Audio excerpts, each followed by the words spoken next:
Hello everyone, welcome back to channel English Ocean Hub.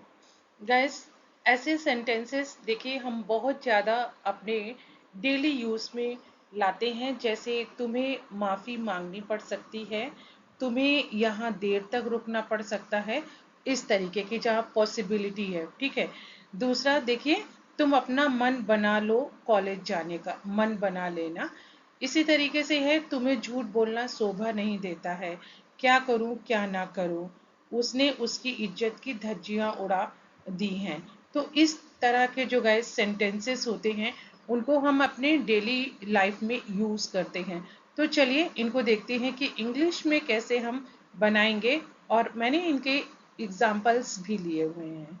तो without further ado, let's get started. First expressions हैं guys इस तरह के। उसने उसकी इज्जत की धज्जियां उड़ा दी। ठीक है। मीडिया ने उसकी छवि की धज्जियां उड़ा दी। छवि मीन्स इमेज।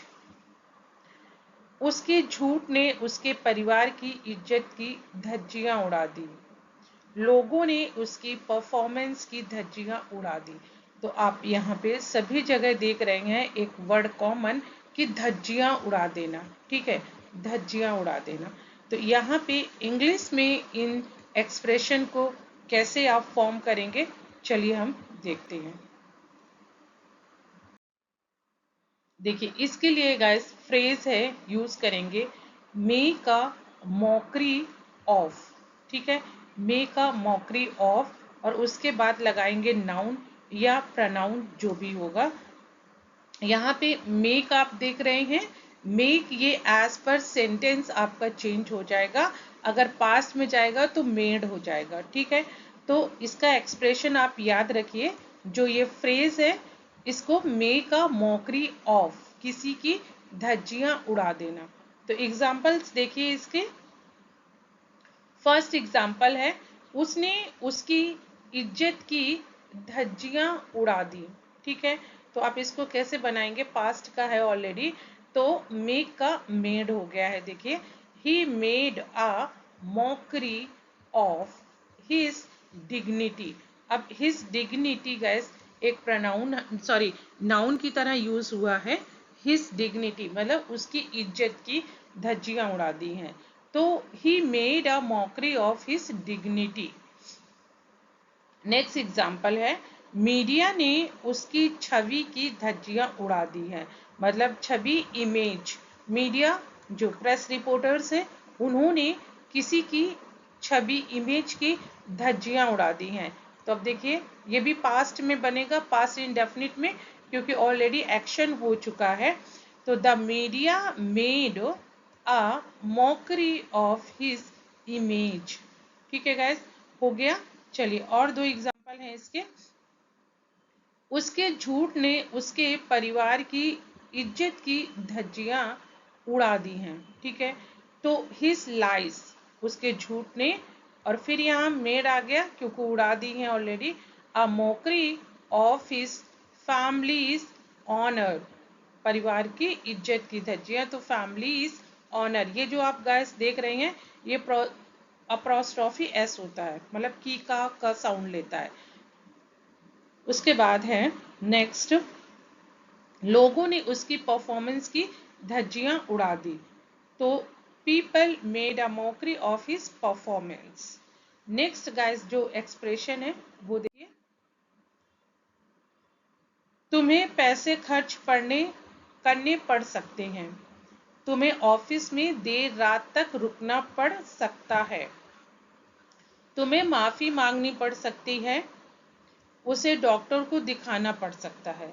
तो यहाँ पे पॉसिबिलिटी मतलब स्पेकुलेशन है कि करना पड़ सकता है, पॉसिबिलिटी है। ठीक है, डेफिनेटली मतलब सर्टेनिटी नहीं है, लेकिन एक पॉसिबिलिटी है कि ऐसा फ्यूचर में आपको करना पड़ सकता है। ठीक है, तो इसके लिए आप क्या यूज करेंगे, देखिए इसके लिए आप सब्जेक्ट लिखेंगे, उसके बाद मे या माइट। जब भी आपको स्पेकुलेशन की जरूरत होती है, जहाँ पे कोई भी चीज आपकी 100% आप श्योरिटी के साथ नहीं कह सकते, वहां पे मे माइट का यूज आप करेंगे। ठीक है, और यहाँ पे आपको हैव टू लगाना पड़ेगा, ठीक है, क्योंकि करना करना करना पड़ सकता है, ठीक है। तो हैव टू आएगा और उसके बाद आपकी V1 आएगा, क्योंकि ऑफ कोर्स यहाँ पे आपका ये टू इन्फिनिटी है, तो उसके बाद वर्ब की फर्स्ट फॉर्म आएगी। इसके सेंटेंसेस देखिए। तुम्हें पैसे खर्च करने पड़ सकते हैं। You might have to spend money. You might have to spend money. आप यहाँ पे मे का भी यूज कर सकते हैं। You may have to spend money, ठीक है। वो डिपेंड करता है कि पॉसिबिलिटी कम है या ज़्यादा है, उस हिसाब से। जब बहुत कम पॉसिबिलिटी होगी तो माइट का यूज़ करेंगे, उससे ज़्यादा अगर पॉसिबिलिटी होगी तो मे का यूज़ करेंगे। मतलब 50-50 अगर होगा तो मे का, ठीक है। और जब 100% होता है तो मस्ट यूज़ होता है, आपको पता ही होगा गाइस। चलिए फिर है, तुम्हें ऑफिस में देर रात तक रुकना पड़ सकता है, ठीक है। तो you might have to stay late at the office. Next example है, तुम्हें माफी मांगनी पड़ सकती है। You might have to apologise. You might have to apologise. Next है, उसे डॉक्टर को दिखाना पड़ सकता है। तो he might have to see a doctor. Guys, दिखाना या विजिट करना, डॉक्टर को दिखाना होता है, मतलब डॉक्टर से मिलना। तो डॉक्टर को मिलना पड़ सकता है, मतलब आप बना सकते हैं you might have to visit a doctor और you might have to see a doctor, ठीक है। तो गाइस, ये था पॉसिबिलिटी स्पेकुलेशन। जब फ्यूचर में कुछ आपको करना पड़ सकता है, वहां पे मे या माइट एज पर पॉसिबिलिटी आप यूज करेंगे have two plus V1। Next expression है गाइस, तुम्हारा ऐसे गुस्सा करना तुम्हें शोभा नहीं देता है। एक शिक्षक को ऐसे शब्द नहीं बोलने चाहिए, मतलब शोभा नहीं देता है। इतनी घमंड भरी बातें करना किसी नेता को शोभा नहीं देता है। उसका ऐसे कपड़े पहनना उसकी उम्र को शोभा नहीं देता है।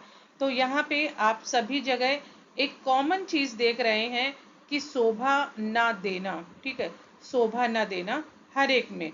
तो गाइस, शोभा ना देना मतलब क्या होता है कि कोई चीज किसी को फिट नहीं हो रही है, ठीक है, मतलब सूट नहीं कर रही है, वही होता है ना शोभा ना देना। तो चलिए देखते हैं कैसे बनाएंगे इसको। इसके लिए गाइस आप लिखेंगे it doesn't be fit. Be fit मतलब शोभा ना देना, इट डजंट बी फिट। और उसके बाद आप सब्जेक्ट लगाएंगे जिसको भी शोभा नहीं दे रहा है, और +2 और फिर V1 यूज करेंगे। तो इट डजंट बी फिट, जैसे कि मुझे बोलना है कि आपको नहीं शोभा देता है, तो it doesn't be fit you, ठीक है। चलिए एग्जाम्पल देखते हैं। पहला है, तुम्हारा ऐसे गुस्सा करना तुम्हें शोभा नहीं देता है, ठीक है। तो it doesn't be fit you to lose your temper like this. Lose temper का मतलब होता है गुस्सा करना, अपना आपा खो देना। नेक्स्ट एग्जाम्पल है, एक शिक्षक को ऐसे शब्द नहीं बोलने चाहिए, मतलब शोभा नहीं देता है। It doesn't be fit a teacher to use such words, ठीक है। नेक्स्ट है, इतनी घमंड भरी बातें करना किसी नेता को शोभा नहीं देता है, क्योंकि नेता तो वैसे भी डिप्लोमेटिक बातें करने वाले होते हैं ना। तो it doesn't be fit a leader to speak with such arrogance. Next है, उसका ऐसे कपड़े पहनना उसकी उम्र को शोभा नहीं देता है। तो it doesn't be fit as her age to wear such clothes. It doesn't be fit her age to wear such clothes. तो ये था कि कुछ शोभा नहीं देता है किसी को, इट डजंट बी फिट।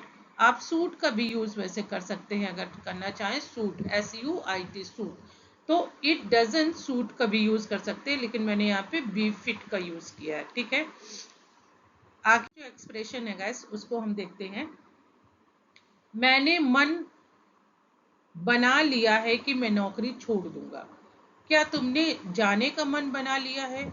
उसने विदेश जाने का मन बना लिया है। तुम अभी तक मन क्यों नहीं बना पाए? तो यहाँ पे सभी में आप कॉमन देख रहे हैं मन बना लेना, ठीक है। मन क्यों नहीं बना लिया या मन बना लिया है।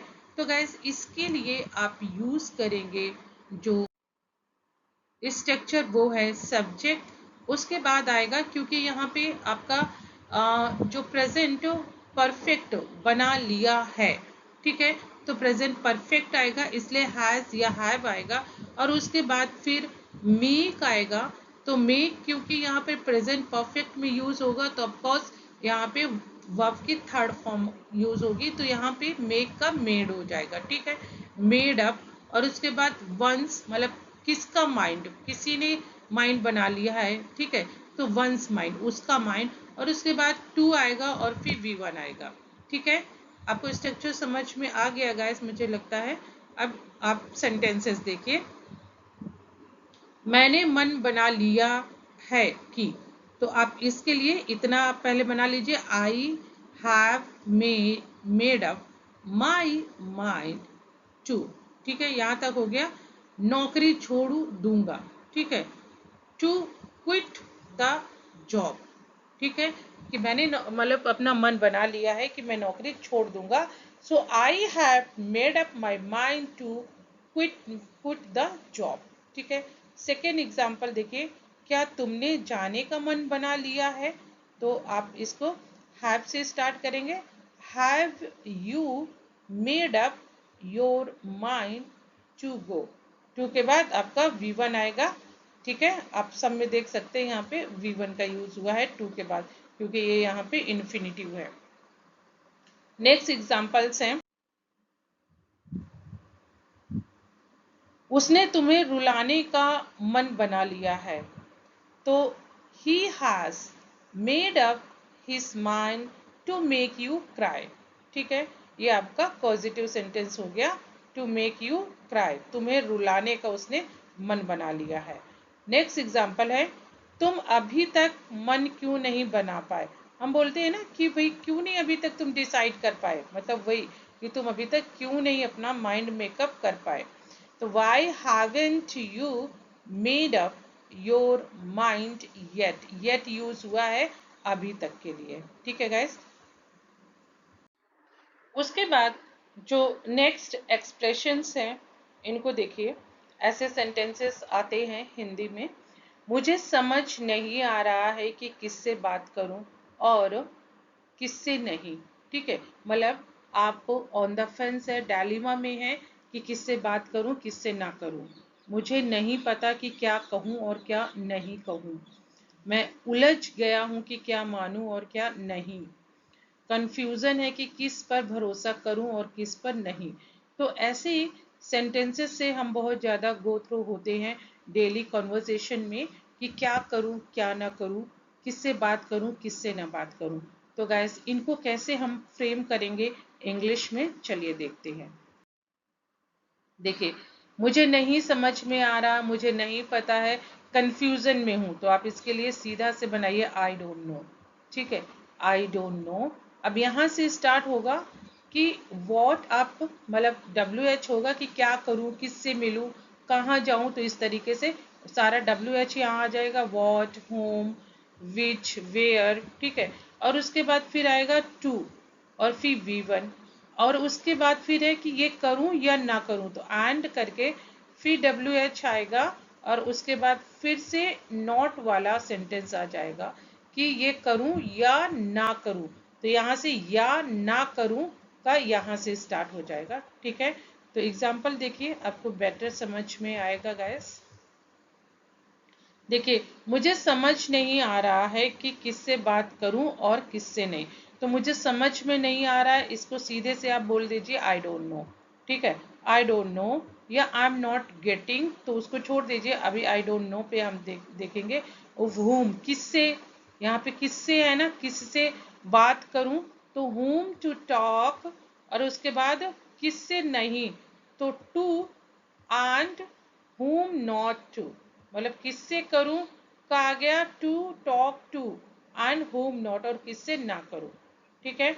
नेक्स्ट, मुझे नहीं पता कि क्या कहूं और क्या नहीं कहूं, I don't know what to say and what not to say, ठीक है, बहुत इजी है, आप प्रैक्टिस कीजिएगा हो जाएगा।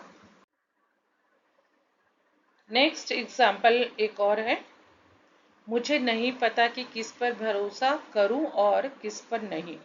तो मुझे नहीं पता के लिए आप सीधे आई डोंट नो, और किस पर तो whom to trust and whom not to trust. तो ये गाइस था, बहुत अच्छा आपका ये एक्सप्रेशन था।